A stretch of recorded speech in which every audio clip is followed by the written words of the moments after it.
Le Mardi Mallette, un moment privilégié en compagnie des experts de Mallette, société de comptables professionnels agréés et de services juridiques. Le processus de règlement de succession peut s'avérer complexe et devenir un chemin rempli d'embûches.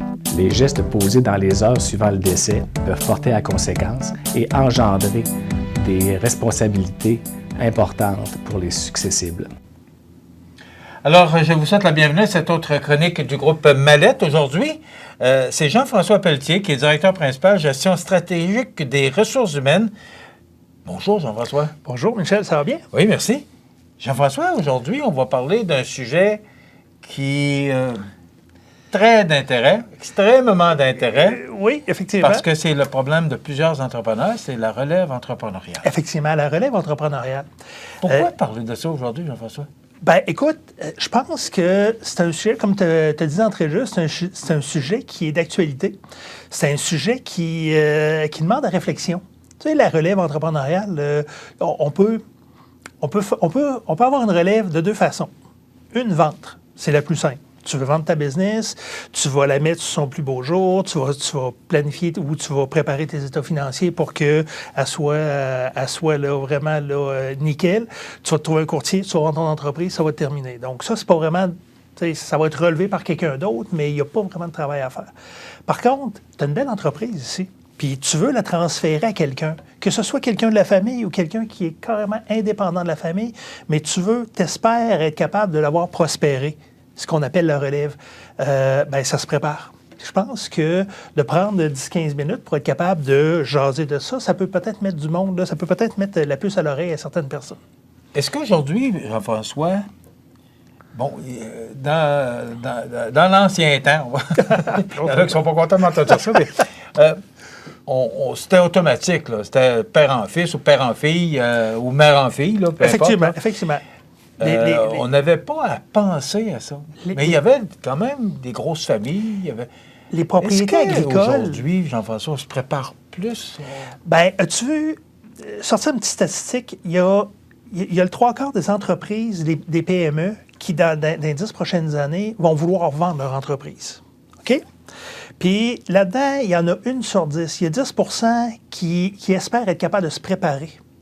Puis, dans les faits, dans les 12 prochains mois, là, ceux qui vont vendre, il y en a à peu près 16 qui vont s'être préparés, qui vont avoir fait un plan de relève en tant que tel. Donc, avant ça, des propriétés agricoles, donc le plus vieux ramassait la ferme, la plus jeune ramassait la maison, puis c'est comme ça qu'on séparait les biens, plus les... Il n'y avait pas de chicane, ça se faisait quand même, là. Effectivement, c'est le même que ça se faisait. Aujourd'hui, bien, les temps ont changé. Tu sais, nos jeunes, on les envoie à l'école pour qu'ils apprennent un métier, qu'ils aillent au bout de leur propre rêve, de leur propre volonté. Mais des fois, ce n'est pas en concordance avec l'entreprise qu'on a. Donc, des fois, on n'a pas la relève à l'intérieur même de la famille. On va aller chercher la relève à l'extérieur. Je te dirais, il y a quoi? Il y a une entreprise sur 3 qui va... Les entreprises qu'on a, là, il y en a une sur 3 qui va passer le cap de la deuxième génération. Donc, il y a un tiers des entreprises qui vont aller vers une deuxième. Ça fait que, tu sais, à quelque part, il faut qu'on soit capable de bien se préparer. Je vais te donner aujourd'hui des bonnes pratiques, 5 bonnes pratiques pour être capable de réfléchir un peu là, à un transfert d'entreprise. Je pense que la première, c'est vraiment de reprendre, de voir si notre entreprise, où on veut innover notre entreprise, où on veut que notre entreprise perdure et innove.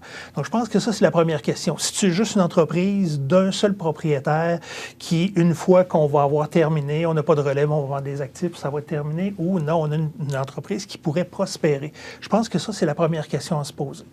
Une fois que cette question-là va avoir été répondue, bien, je pense qu'il faut qu'on s'entoure bien. Puis quand on dit bien s'entourer, c'est de mettre du monde autour de nous autres pour être capable de parler. Tu sais, vendre une entreprise là, à quelqu'un d'autre, bien là, il faut que tu apprivoises l'autre personne. Bon, des fois, chez vous, tu peux dire, je ne suis pas certain que j'ai la bonne personne, mais tu vas en parler à qui? Tu peux en parler à ton miroir, mais ça va rester à ton miroir. Mais tu pourrais te trouver un coach, tu pourrais te trouver un mentor, tu pourrais trouver des personnes qui vont te permettre là, justement d'être capable de te permettre de parler. Parce que bien souvent, on parle, on pose des questions, puis on va se répondre à nous autres mêmes, là, on va prendre le temps de réfléchir. Donc, je pense qu'une des bonnes pratiques, une fois qu'on va avoir défini que notre entreprise, bien, on veut la transférer parce qu'il y a un potentiel certain, bien, on va vraiment essayer de bien s'entourer en soi. Après ça, bien, comme tu disais tantôt, dans l'ancien temps, il y a du monde qui ne m'aimera pas moi non plus, mais on transférait, on ne se posait pas de questions. Le père transférait au fils ou à la fille ou à quelqu'un de la famille. C'était un transfert d'un individu à l'autre. Aujourd'hui, ben, tu sais, tu es bon dans ce que tu fais là, présentement. Tu as tout bâti. Tu as été, c'est toi qui as fait ton plan d'affaires pour ton entreprise. Tu as été responsable de la production. Tu as fait la comptabilité. Tu as fait la promotion. Michel, tu as tout fait. Aujourd'hui, est-ce qu'on est capable de retrouver un autre Michel Momigny qui va être capable de tout faire en même temps? Peut-être pas. Donc, d'être capable Et de... c'est là le problème. Bien, c'est là, c'est un problème, mais ça peut être aussi une solution. D'être capable de trouver des personnes qui sont prêtes à relever ton entreprise. On n'a pas besoin d'une seule personne, on peut en avoir 2, on peut en avoir 3. Imagine que CMA-TV, on transfère CMA-TV. On va trouver quelqu'un qui est bon en com, un directeur des communications qui va s'occuper de toute l'antenne. Lui, ça, c'est son dada, il aime ça, il est bon là-dedans. Trouver quelqu'un qui est fort en administration pour être capable de bien gérer ton entreprise. Puis, la cerise sur le sundae, on va en mettre un 3e qui, lui, va s'occuper des ventes, exclusivement des ventes. Tu as tes 3 associés. Tu as 3 personnes qui ont un intérêt, qui ont le même intérêt, c'est de relever l'entreprise de Michel Momigny, mais dans 3 créneaux différents. Imagine la force. Tu as 3 personnes qui ont 3 réseaux de contacts, qui sont là, qui sont autour d'une table, à être capables de se parler, d'être capables de discuter pour être capable de justement faire une synergie qui va prendre ton entreprise puis qui va la monter d'une coche. Est-ce que le coût de l'entreprise, parce que, bon, on parle entre autres des agriculteurs, là, parce que ça coûte tellement cher, les fermes, là, que c'est difficile pour le papa de passer ça aux filles ou aux fils, là, parce que moi, je dis, peu importe, là, que ce soit aux garçons ou aux filles. Oui. Est-ce qu'il n'y a pas une question de coût là-dedans aussi? Bon, l'entrepreneur veut prendre sa retraite, veut vendre, prendre sa retraite, mais là, il vend aux enfants, il ne vend pas le même prix ou une question de financement? Il ne vend pas le même prix. On parle des agriculteurs parce on sait que c'est un secteur d'activité qui est très visé, mais ça vaut pour toutes les entreprises. Là. Définitivement. Je te ramène à ce que je disais. On veut vendre ou on veut céder. Si on veut céder à quelqu'un d'autre, bien, des fois, on va prendre le temps. On risque de partir progressivement. Puis c'est pas une mauvaise... Je te dirais, c'est ma 4e bonne pratique. Okay. C'est le retrait progressif. Je vais trop en avant, moi, là. Tu sais, tu connais... Dans ton cas, tu connais très bien ton marché. Je veux relever. Bien, soit que je dise, Michel, tu te tasses, puis je vais faire mes propres erreurs, ou je vais prendre le temps d'être capable de m'asseoir avec toi. Je vais t'écouter beaucoup au début pour être capable de bien comprendre, pour qu'après ça, c'est moi qui prenne les décisions, mais que toi, tu restes quand même dans l'environnement. Parce qu'un Michel Momigny dans une entreprise qui est en train de céder, bien, tu es capable de venir rassurer tes clients, tes fournisseurs. Tu es capable de rassurer les employés aussi parce qu'il y a une stabilité. Le boss est encore là, mais il quitte tranquillement, pas vite. Il est en train de passer les pouvoirs tranquillement. Puis pour moi, qui va les recevoir, bien, je vais avoir le temps d'apprivoiser, je vais avoir le temps de faire un tour de roue, 2 tours de roue. Tu sais, un transfert, ça peut aller jusqu'à 5, 6, 7 ans en transfert. J'ai vu des entreprises qui s'étaient donné une orientation de 10 ans pour être capable de transférer. Puis aujourd'hui, ben, un des releveurs a ramassé la responsabilité de président du conseil d'administration. Donc, à quelque part, 5 ans plus tard, 6 ans plus tard, ben, la confiance est implantée dans l'organisation. Ça ne se fait pas à course, là. Ça ne se fait pas à course. Puis je pense que c'est la pire affaire à faire. C'est de le faire à course. Il faut prendre le temps de bien faire les choses, puis il faut qu'on soit en mesure d'être capable de bien communiquer. Tu sais, on transfère une entreprise, puis encore là, c'est mon cinquième élément, c'est de savoir communiquer. Parce qu'on transfère des avoirs, on transfère des façons de faire, mais tu transfères aussi l'âme de ton entreprise. Puis ça, il faut qu'elle reste. Tu sais, si on vient dénaturer totalement, ben il me semble qu'on n'a pas atteint l'objectif visé, là, minimalement. Là.